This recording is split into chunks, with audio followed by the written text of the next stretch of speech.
Once upon a time, in a galaxy far, far away, there was a little clone trooper named Clipper.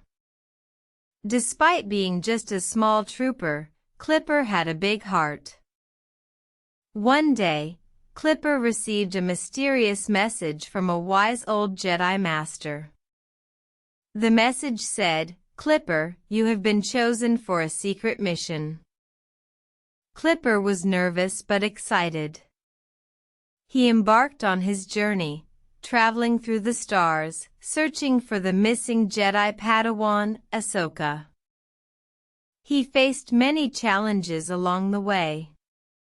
He battled fearsome enemies, crossed treacherous terrains, and even got lost in a dense forest. But Clipper never gave up.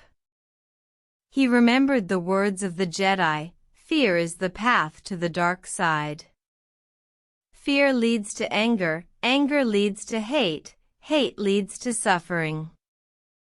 Finally, after many days and nights, Clipper found Ahsoka.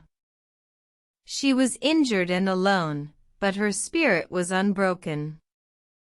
Together, they made their way back to the Jedi Council.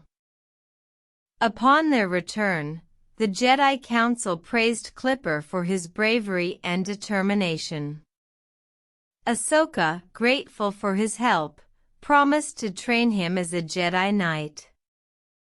And so, Clipper lived happily ever after, growing strong in the ways of the Force, always ready to help those in need. The end.